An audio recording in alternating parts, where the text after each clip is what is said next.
North Korea rejects a new UN Security Council resolution imposing tougher sanctions on the communist regime.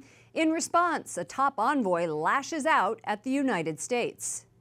The DPRK will no longer be onlooker and make sure that U.S. pays due price. Ambassador Han Tae-sung saying they denounce Washington's evil intention. His comments in Geneva today come as North Korea faces criticism of its weapons tests. The Security Council unanimously approved sanctions last night, banning the reclusive regime from importing all natural gas liquids and caps its imports of crude oil. Joining us now is Congressman Mike Gallagher, Republican from Wisconsin. He served for 7 years in the United States Marine Corps and deployed twice to Iraq, and a PhD in international relations. Welcome back to the program. Thanks for having me again. You're so welcome. Tell me what you think about the latest UN sanctions.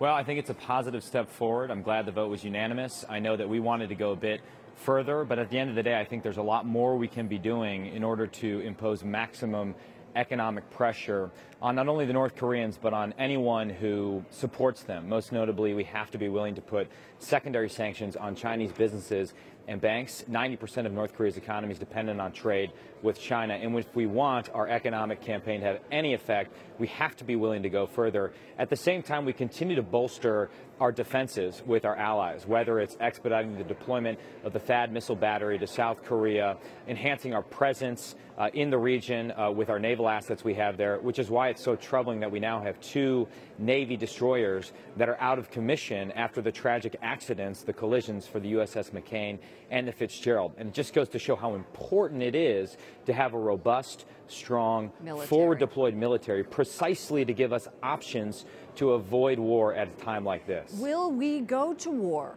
if North Korea continues to launch test missiles? Well, I think we have to be willing to take whatever steps are necessary in order to protect our own homeland and our own security.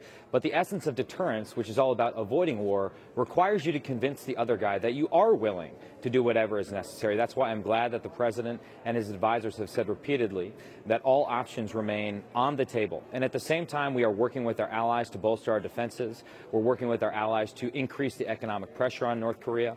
I think we should also be willing to consider steps such as shooting down the next missile that they fire, particularly if it threatens our allies, like it did with their latest test over Japan's airspace, taking further steps in order to undermine the regime as well. And that, I think, gives us our best chance to resolve this crisis peacefully. We have to show strength in order to avoid war. I have to ask you, though, is the U.S. adequately equipped for war? I think at the end of the day, we bring enormous firepower, not only ourselves unilaterally, but we have an alliance system unlike anything the world has ever seen. And so while over the last 6 years in particular, we have done enormous damage to our own military through defense sequester and through neglecting the first and foremost function of the federal government, we still have assets that we can bring to bear on this problem that no other country can hope to equal. But unless we want crises like this to get worse, and unless we want dictators and rogue regimes to test our limits, we need to dedicate ourselves now to the task of rebuilding and modernizing the military. As Secretary Mattis said, sequester has done more damage to our military than any enemy in the field could have hoped to do. And that's what Peace Through Strength is all about. It's about giving our commanders options short of war to resolve crises like this peacefully. All right. Thank you so much for joining us, Representative Mike Gallagher of Wisconsin. Thanks for having me.